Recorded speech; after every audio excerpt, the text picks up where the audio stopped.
Hello, friends. Good morning, everybody. This is Shamal here. Hope everybody is fine. Today, I'm going to talk about a different subject altogether. The subject is very interesting subject. The subject what I have left 35 years back. So, friends, what I was talking about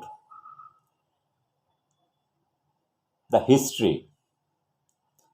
History is a very interesting subject that is my one of the favorite subject in childhood till my 10th standard till my 15 years. So I have studied little bit history, that history from whatever understanding was there in the book, whatever written document in the form of school curriculum, that history I have studied. That history includes your Indian history, the ancient history, world history. The Indian history includes the Indian freedom movement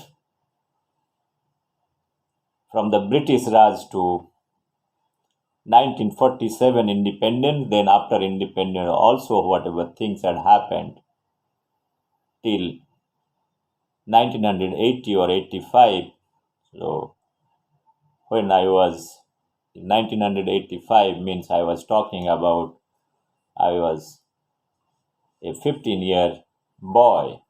So even though there is not much written in the history document, whatever things we used to read, so read each line and understand what is history all about. So there is no question of interpretation of history, something like that. Maybe some description of history describing the Mughal periods, describe our Indian history, whoever the freedom movement, freedom struggler, whatever they have done, read about few lines about them. So that covers up the whole history part, your Aryan civilization, your Harappa, Mohenjo-daro, how all kind of Buddhism, Hinduism, all those things. Those are small write-up, probably those things used to read. But today, after 35 years, when I am just trying to recall those histories that what I have studied, let me give one second dimension or third dimension or fourth dimension to it. So probably it would be more interesting to note. Now I'm trying to analyze those history and reading in between lines. So whatever two lines in between, whatever gaps are there, whether there are something, probably if you use your knowledge and wisdom, try to draw something out of it. So those kind of history probably is going to essentially give you a new idea, new dimension. So what I feel personally, that whatever history, whoever has written those history, those are very documented thing, those history writing. Because when you are talking about 300, 400 years of history, many time, जो lot of historian or individual capacity, many people have written history, they have described the history or whatever incident that had happened. What is history is all about? History is nothing but in a time scale, whatever things had happened, if somebody is describing it in a very detailed way and documenting thing, and if these documents are being as a official document, sometimes there are a lot of government, they are accepting those documents as a official document. Some are writing those history with personal capacity as a historian, and the others are also sometimes government nominate somebody to write history or document history. Those are the history part, because history is always written by many people, or the reason behind it, the interpretation of history might be different. It varies from person to person. It's a very simple thing. History can be seen in a different way, in an incident that had happened, and how somebody is deriving and extracting and making it make little logical and trying to analyze the whole thing. So again, if somebody is reading those history and deriving some his own understanding about what had happened that time, there are a lot of questioning can be there that okay, if that incident happened, what are the reason? So in that context, probably if you want to analyze the history, an individual has to be also understood that time what are the circumstances was there forced him or her to do such kind of activities, or any incident happened, what could be the reason for happening such kind of incident, and the critical analysis part. Generally, most of the historian they try to put the exact thing what had happened, that is, you call it the physical description of this whole thing, the analysis, the body part I am talking about, the intellectualism or interest, probably if anybody is trying to analyze those things very critically, one has to apply the mind and wisdom critically for questioning part. Questioning means there are lot of things can be drawn from that.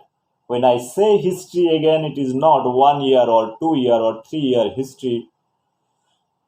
On that small time frame of one may not be able to judge anything. That's why you have to take at least a time frame of 100 years or something like that. So friends, today I am here not as an historian, as a my curiosity to know Indian freedom movement in a deeper way, what are the things that had happened in the history, and who are the major players, who are the people or who are the personalities they have played an important role in bringing the freedom. So there is a mass movement also, but the leading part, whoever is leading, because the ideology is driven in that particular force to get freedom from the British. So I am taking a free reference point before starting my journey and explaining the Indian freedom movement, means I am taking the reference point of 1885, the establishment of Indian National Congress by Olan Activium View. From that, today up to 1947, 15th August, so I'll try to explain each and everything, and the major individuals who have played very important role, I'll try to explain that part.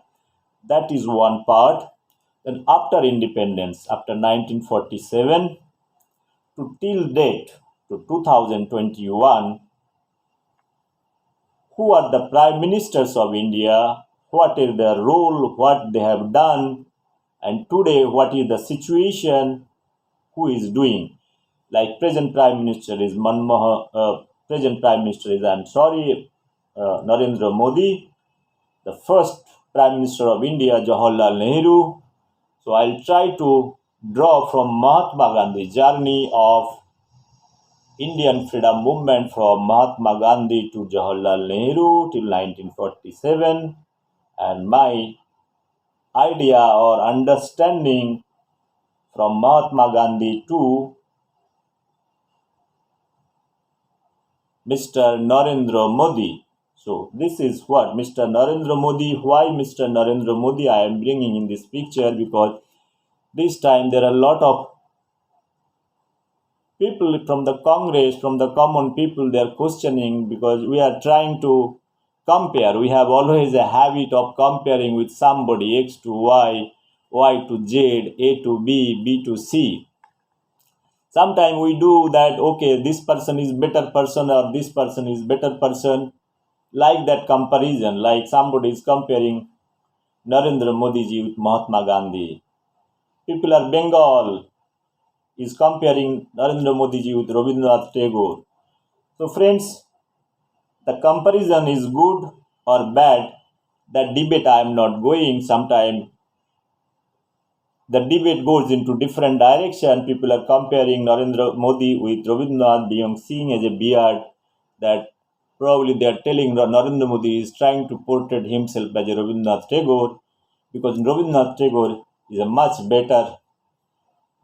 better figure. So Mr. Narendra Modi is not able to echo in any way, in any direction or any dimension in that context. So he doesn't deserve to keep beard, or he doesn't have right to have the beard. Probably whatever way they see it, I'll come back afterwards to those comparison. Why those kind of comparison? Also, I also going to explain all those things. Similar way, comparing Mahatma Gandhi. Mahatma Gandhi is a in history and Indian freedom struggle or Indian freedom movement or world history, he has got his role to play. Whatever things had happened in those 18th, 19th century, probably those are the part of our 20th century. I'm talking about the history if I take from British Raj to Indian movement. So Mahatma Gandhi has got role. So nowadays this comparison is coming. So they feel that Narendra Modi cannot be equated or cannot be compared with Mahatma Gandhi at all. So those debates are very interesting debate probably whether this can be compared or not. But in my introductory lecture or introductory speech, what I'm trying to tell over here, I'm speaking on my individual capacity. I told my knowledge of history is up to only 10 standard. So you can understand how much shallow history knowledge I have. So I really do not have, I'm not an intellectual or historian in a capacity I can talk about all those great personalities. I'm only analyzing in my capacity as an Indian citizen and trying to see whatever things are now spoken or speaking people in different print media or different popular sites about criticizing Narendra Modi. I am also not a party member of Bharatiya Janata Party for that matter. I am well wisher of, I like certain philosophy, certain ideology of certain personalities. I am a thinker or rational thinker in that way. I critically analyze and dissect some person, whether he is good or bad, the policies are bad or good. It is nothing to, I do not see the individual at all. My criticism should be taken in a constructive way. I don't target any individual for that matter. Let me tell you all those things, whoever it might be. I always talk about the principle somebody has taken and the derivation of the principle and the outcome of the principle. I can rationally put into my processor and get something which you or anybody may not like it or may like it.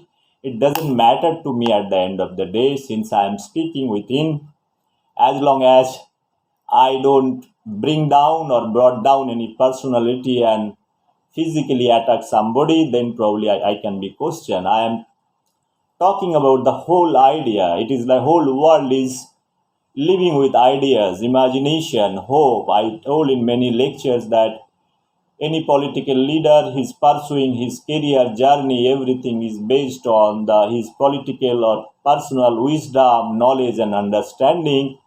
In that understanding, that understanding probably it again given a proper shape, or if he reflects in the society too also, when he become a great leader, a good leader, that wisdom and other things others are following that way. Friends, my presentation and discussion will be based on few things. Number one, few character I want to bring. I told you that how the establishment of Indian National Congress is established in 1885. Then there is a few character that coming into the picture. Coming Mahatma Gandhi in the political movement, his role. The second few other character like role of Jawaharlal Nehru, role of Netaji Subhash Chandra Bose. Those few characters probably. Then Muhammad Ali Jinnah and Dr. B.R. Ambedkar, and another character, the I told you the Firoz Jahangir Gandhi and Indira Gandhi. And on side by side, there are some individual characters already existed in India, that is Rabindranath Tagore. So, sorry, if you want to analyze Indian history, you cannot eliminate the character, the individual figure, what I have told over here, and I'll try to link all those things in view of nationalism or internationalism or globalization, their view. It is very important to have whether those views, what they have perceived, whether this has got the nationalism or national interest or some kind of patriotism, or their ideas are boundaryless or not. Those things probably I want to highlight and bring into the picture. Friends, I want to have little water on it. So friends, I was talking about 1885, then I am bringing Mahatma Gandhi into the picture. I'll talk maybe 1 minute or 2 minutes about each individual so that you have the better idea. Whoever is in present day is probably following my speech, probably just to give some sense of what is their positioning and what is their role. Just to talk about Mahatma Gandhi, this gentleman is going to UK in 1888 to pursue his education, and he is pursuing his education in UK along with the law. From 1889 to 1891, the Inner Temple Inn, where he is studying his law, then after completion of law, he is returning to India. So this journey of Mahatma Gandhi is very interesting because everybody knows that Mahatma Gandhi's childhood life and everything I'm not describing. I am highlighting where I'm supposed to correlate things. So he is exposed to Britain, the academic atmosphere, he is returning back. One has to understand British, all Indians, and he is also under the British rule. And he's coming back to India and he's trying to do the practice over here in India, in British India. He is from Gujarat. So his practice vision, he wants to do it 2 years. He has struggled to do the best that what he can do in India to earn his livelihood. So he could not do much. Then he has given thought to going back to different countries, but he got an opportunity to go to South Africa. South Africa, he has not gone by choice. If people are thinking that he had went to South Africa for fight against the British or fight against the black and white or fight against the racism, it is not that way. He went with a 1 year contractual job to fight a case, legal case over there in South Africa. He went there. So, friends, this is again a very interesting thing. A person is going South Africa, taking a assignment over there, and in 1893 he is going to South Africa to fight a case for a merchant lawsuit case. He is going there and then started his activities. He counters so much problem because when he enters South Africa, Durban, so when he started to leave, he faced lot of discrimination over here, the Indians whoever is living, and the popular thing is he was thrown out from the train. Even though he has got a first class ticket, he is not allowed to get inside the train. So he was very annoyed and angry, and he thought probably he will take a logical conclusion of throwing him out because he is Indians used to be treated as a kind of a different way. Sometimes it is a black group, they are untouchable group. There are many ways. British has to see Indians in a different way. So in that context, he felt very bad, and sorry, he started to protest. So if individual cannot protest, he used to have other Indians. He has made a forum altogether and other things to protest, and many times he has protested over there, and he has also gone to jail many times. So his protest is mostly based on not the violence way, non-violent satyagraha way he used to fight, and whoever Indians are there, he used to call them, bring them, and protest against the British and the racism, black and white. Those kind of protests he used to do it. So, friend, after that, after 6 7 years, again he came back to India for some time in 1898, 99 probably, if I am not wrong. He took another 800 Indians via ship to South Africa. This is a very interesting thing to know that he came in between and he took 800 people from India to South Africa. I am yet to understand that why he took 800 people from India to South Africa. It is because obviously for the job, not for the his movement. Probably it is not that way. It should not see. There are many times it happened. India is not having job. Probably he has exercised his wisdom to take 800 people to South Africa, but finally he has to face there a lot of challenges. He was injured over there when he landed over there by a ship. So what is that class is all about? What is why this is resistance? That I need to understand. If anybody is having any answer, probably one can tell me why this thing had happened. After that, Mahatma Gandhi has stayed there close to 15 or 16 years. He has returned to back from India in 1917, or sorry, 1915. Is returning from South Africa to India. So from 1993 to 1893 to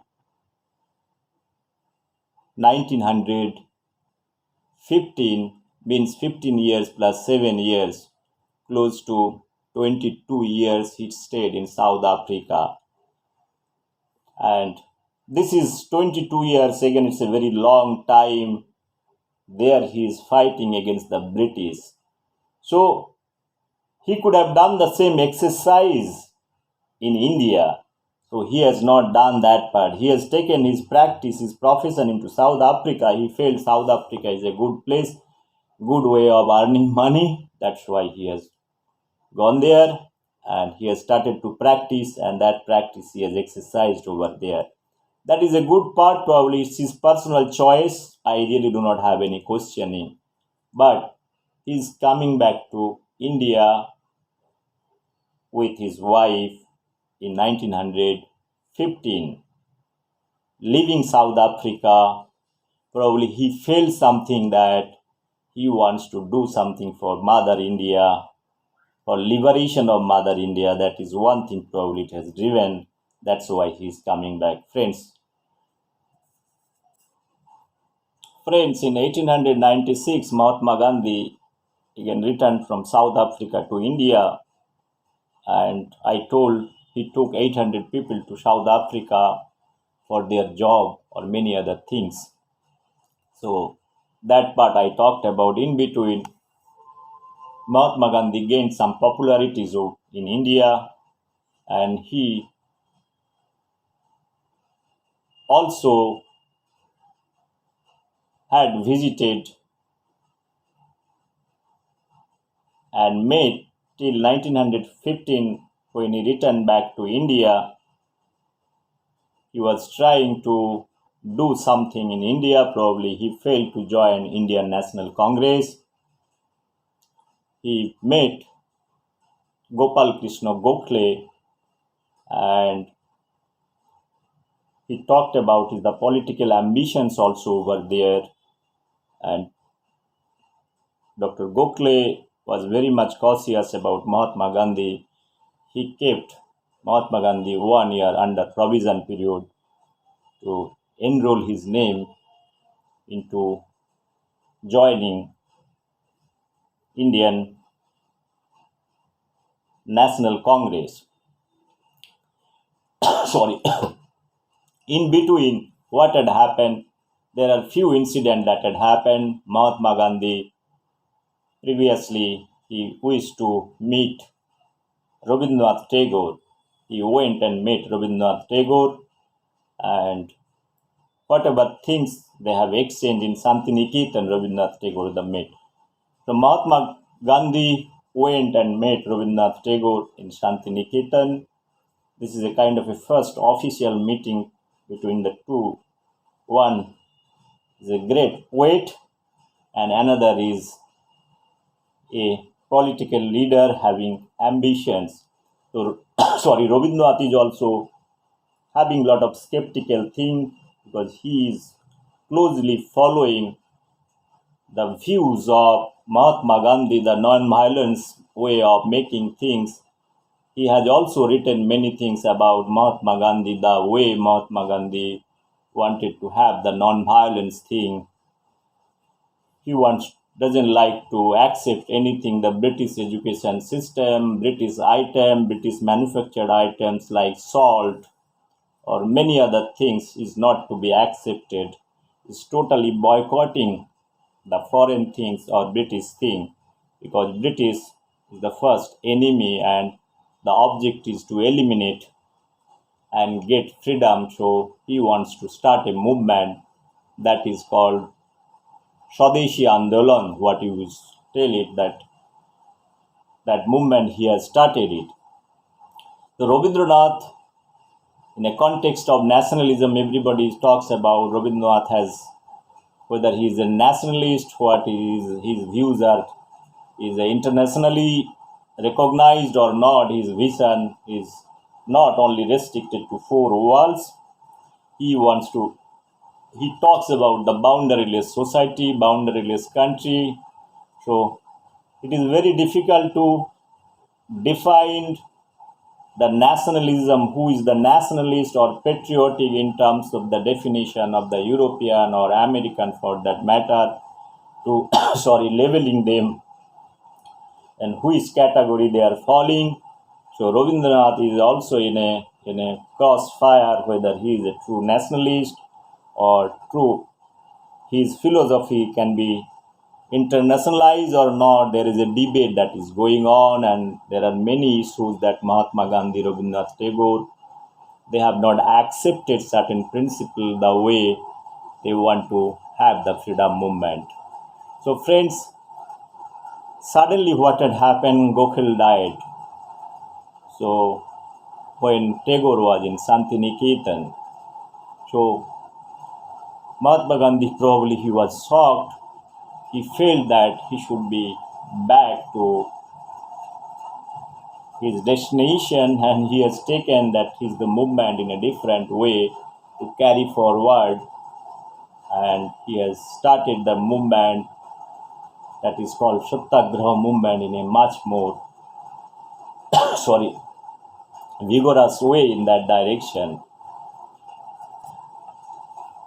In talking about the nationalism debate, what is nationalism, what is internationalism, the views towards the globalization, the idea.